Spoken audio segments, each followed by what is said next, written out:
Good afternoon. It is October 1st, and I'm sorry about last night. Either it is moving slower than they think it is, and we're going to get hit tonight, or it was the same magnetically charged polarity.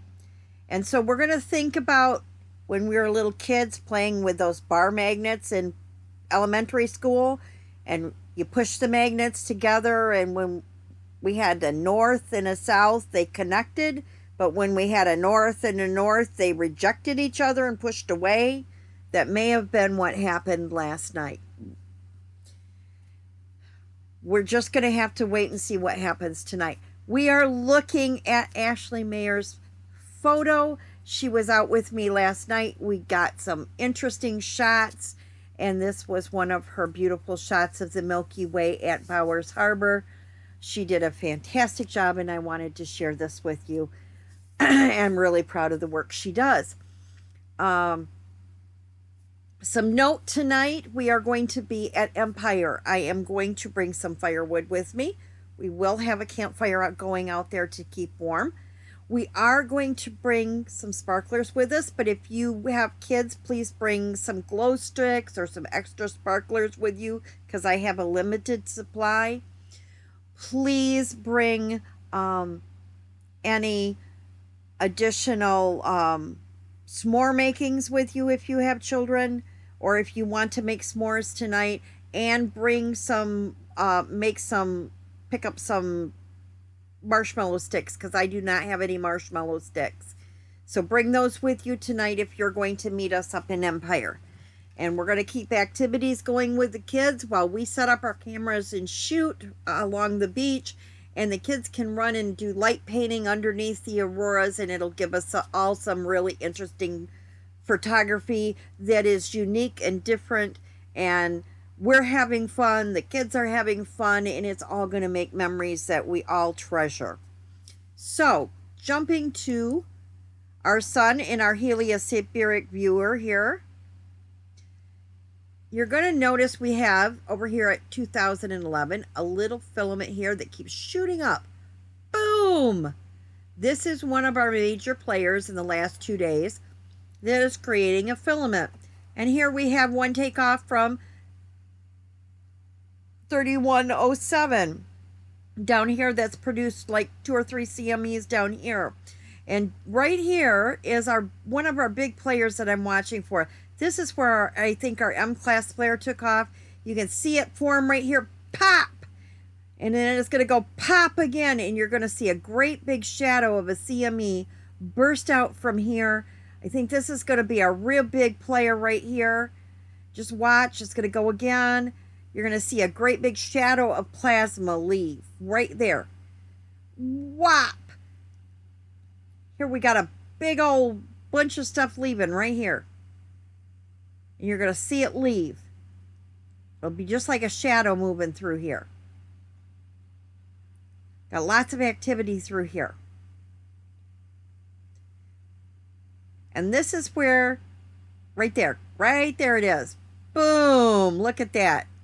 And it's a nice wide explosion.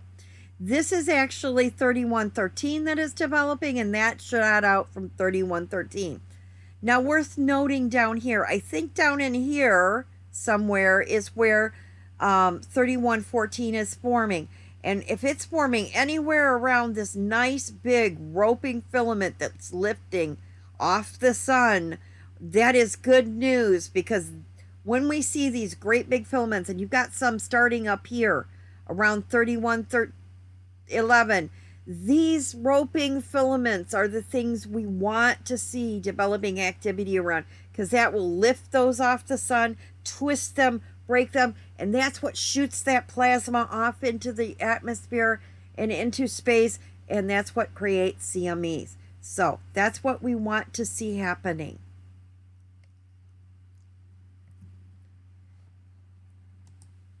Jumping over here, we have quieted down some.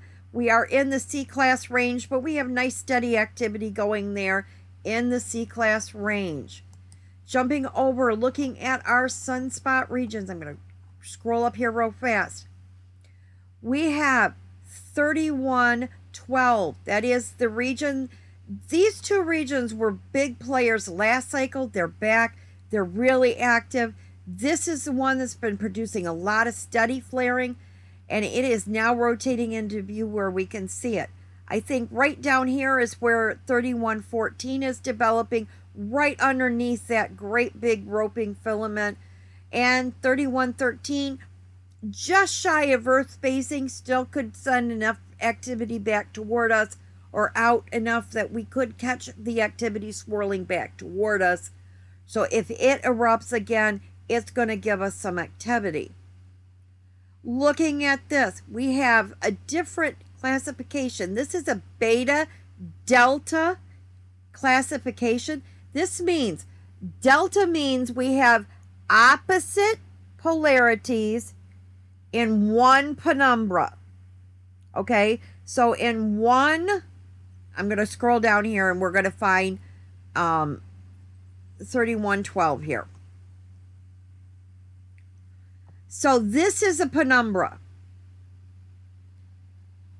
This is what they're calling a penumbra. So it has opposite polarities coming from one of the penumbra. And this means it's got an 80% chance of flaring for a C-class flare, but it has a monster 40% chance of an M-class flare. So I think this monster, as it rotates in, going to keep going. It's going to be really active. And we see other spots starting to form. This is, it's got 4 more sunspots starting. It's got 80% growth rate. It's starting, it's a good player. And now that this is rotating in, it's got about 4 to 5 days and it is Earth facing. So do not think this activity is going to completely die down. Looking at our CMEs over the last day. Now going back to the 29th, that region, 3112, is where we had the great big CME, but it was big enough flare and it was aimed just enough off in a direction that we're going to get a full halo off it. And it hit on the 29th, midday. So that means 36 hours later, it's going to hit us. That being said, we don't know how big a hit it's going to be. And it probably will be a scoop shovel. Again, here's another from the region 3112. Not a full halo hit, but it is, you can see there's wind going on, and you can see it's a half halo hit. So this is going to shove us part way. So it still could scoop shovel us. This is coming from 3110 or 3113. Not going to be real significant. This is from that penumbra that was shooting from 3111 and shooting upwards and out. Don't think we're going to get much off that. This one may swirl back. We may get a little bit of a swirl back. That's awful bright. We might get a little bit of a swirl back there. And this one I don't think will do much for us. Okay, coming to Lascaux, I'm going to put this in motion.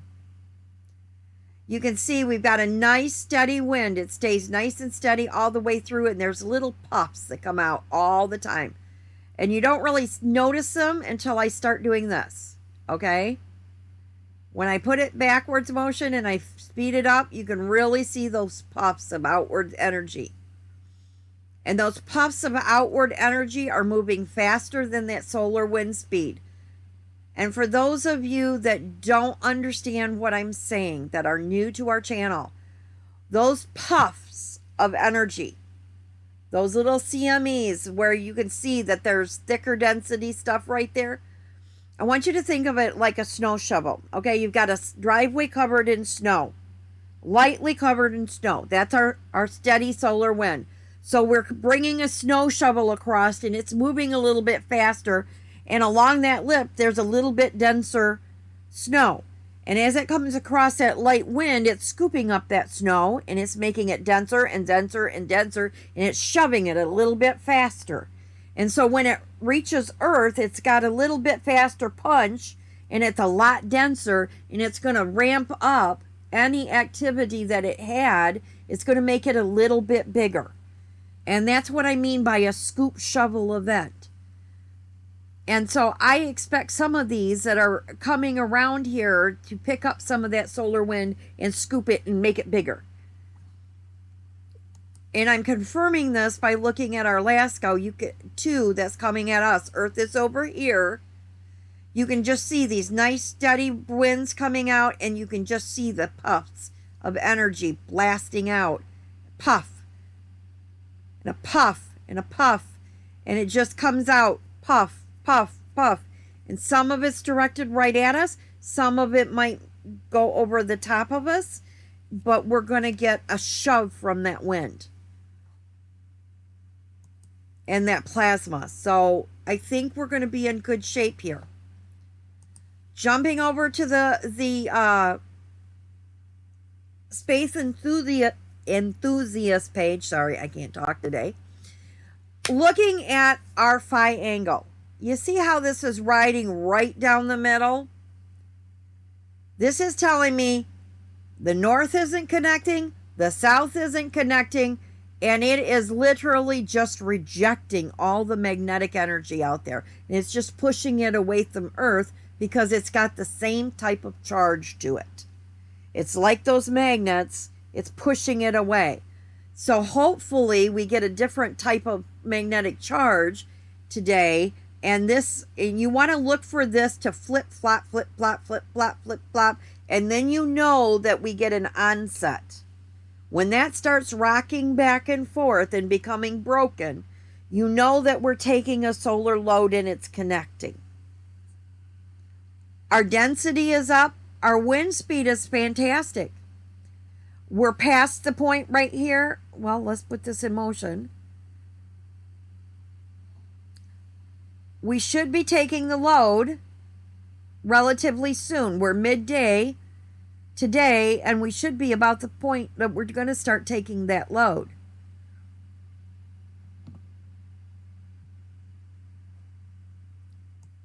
And we should see it into the evening hours tonight. Jumping up here to our forecast. We should start seeing this about 6, 7 o'clock tonight, maybe between 4 or 5 o'clock tonight. We should start seeing things jump. By 8 o'clock, we should start seeing things rock. If we don't, I'm going to say, if we don't start seeing it by 10, 11 o'clock, I'm going to say it's going to be a wash because we're going to be the same magnetic charge. It didn't take off last night, and if it doesn't take off by 10 o'clock tonight, I'm going to say we should have been hit by a wind stream tonight.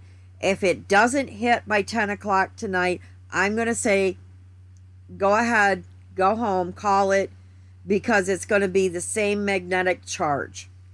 And we're just pushing it away because we're just magnetically charged the same. Because we should be getting, if it's moving slow, then we should be getting hit with what we should have got last night. By now. And if it's just moving slow.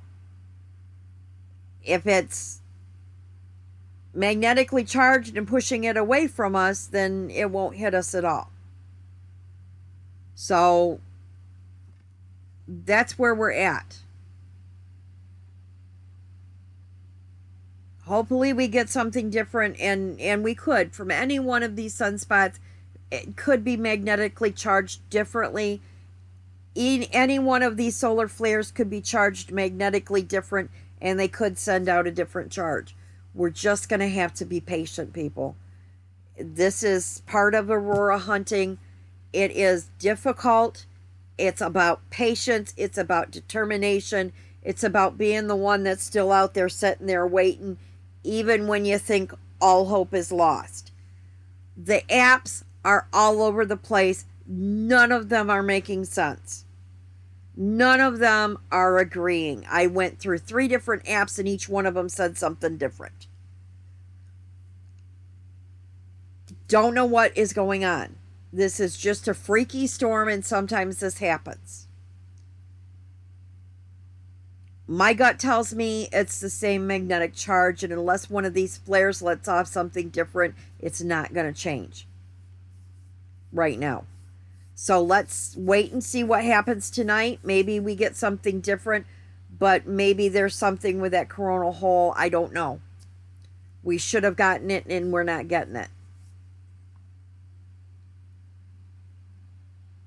So we'll leave it at that. Remember, we are meeting up at Empire tonight if you're in the Sleeping Bear National Park area. You're welcome to join us. And I do have a little something extra planned.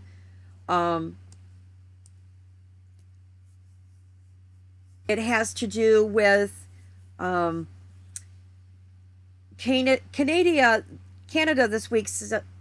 I can't talk. This week, Canada celebrated reclamation. And if you want to know more about that, we're going to do a little celebration, and I'm going to share a little bit of why this was something that touched my heart and why it was something that mattered to me. And we're going to do a little something special with that tonight. So I'm going to leave you there, and we will touch base tomorrow. And happy hunting tonight. Hopefully something changes.